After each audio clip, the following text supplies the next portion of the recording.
the CMOS complementary MOSFET is an inverter which inverts the input. And using these two CMOS, which is a latch structures, we can store the state or data. Using these latch structures, we can make memories. So there is a static RAM, which means SRAM. SRAM is consisted with 6 transistors in one cell. And it is fast compared to the DRAM because it uses a transistors field effect, and it has a low power dissipation because it has a no direct path to the from VDD to ground. However, the SRAM is volatile. The data in SRAM can be stored only if the power to the CMOS applied, only when. And by using 6 transistors, it has low level of integration. And there is a DRAM, dynamic RAM. It is consisted with 1 transistors and 1 capacitors in one cell. It has a high level of integrations, so it is cheaper than the SRAM, but it is slower than the SRAM because it uses the capacitors to store the data. Because of using capacitors, there is another disadvantage, which is that DRAM has to be refreshed periodically because it uses capacitors. So capacitors discharge as time goes by. So it is also volatile. And there is a flash memories. Flash memories uses a floating gate structures. It uses a tunneling effect or hot carrier effect to trap the charge.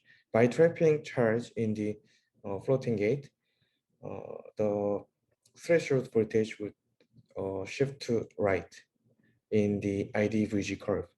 By using this change, we can defer the state by 0 or 1. And there is multi-level cell, which means that it can defer the state by 2 bits, which means it can store 2 bits. And tri-level cell it can store 3 bits. And there is a NOR and NAND flash. NOR can access data cell by cell. However, the NAND flash can access the data by line. To make higher integration, that we need to scale down the device. Before, we used to shorten the gate length or channel length, but the shortening the length of gate would cause punch-through, debug, gither, or else, which makes the gate poor gate control. So nowadays we use a 3D structures to get better gate control like FinFET or BNAND. The short channel effect is a problem caused by shortening the gate or channel length. And the capacitance of MOSFET is highly related to a short channel effect because the charge accumulated at inversion state, the inversion charge is a product between a total capacitance and the voltage applied at the oxide. And the inversion charge is the product between inversion charge and drift velocity is the total current between source and drain. We would like to have more current at the inversion state or on state at the MOSFET, and at the offset, we would like to as minimum as possible flow the current. And there is 2 important factors in the short channel effect. The one is the ideal factor N, which represented the how much channel can be induced by applying the gate voltage. The ideal factor N is related to the capacitance of oxide and another parasitic capacitance. There is a lot of parasitic capacitance, for example, like depletion capacitance and overlap capacitance, like inner and outer freezing cap. So these parasitic capacitance affect to lowering the total capacitance. So the inversion charge would not be accumulated for ideal state. And there is subthreshold swing, which is the how many currents can be drive at log scale by applying the gate voltage. At room temperatures, the minimum value of swing is 60 millivolts per decade. We call it a Boltzmann limit. The bad subthreshold swing leads to a poor off-state current, which leads to more power dissipation at off-state. And there is a punch-through. The punch-through occurs because of the depletion overlap at the below the channels, and the depletion overlap makes the current path at subthreshold voltage. At subthreshold voltage, the channels are not induced, but because of this punch through, the current path has made, so that leads to the bad subthreshold swing, and it leads to bad power dissipation. And to solve this problem, we first increase the substrate doping to reduce depletion area to prevent depletion overlap.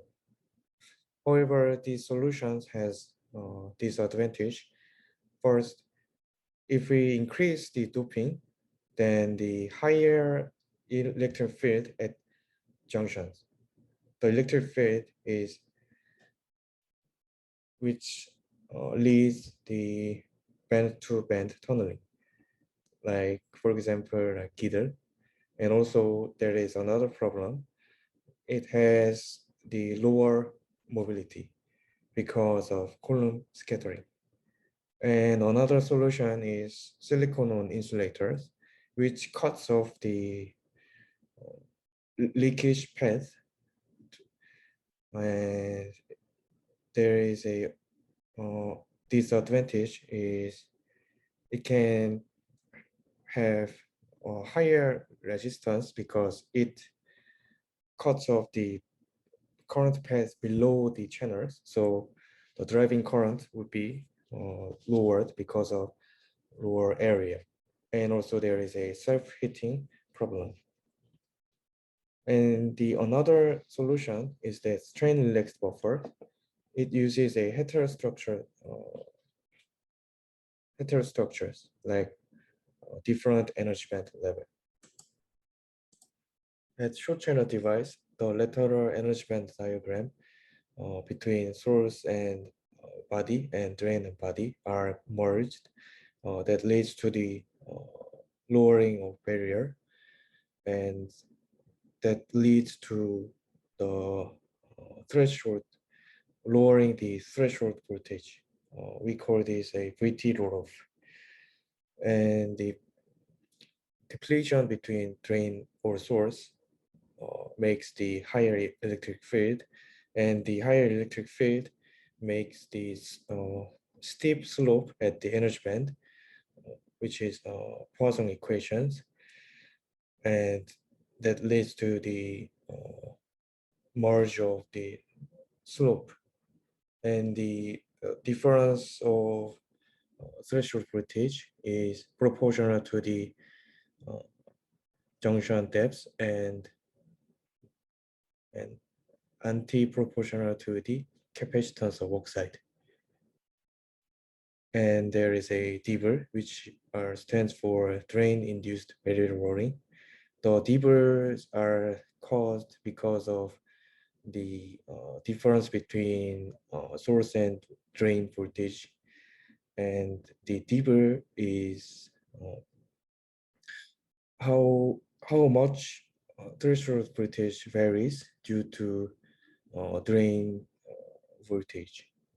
When there is gate-induced drain leakage, or GIDR, is the caused because of the overlap regions between the gate and drain.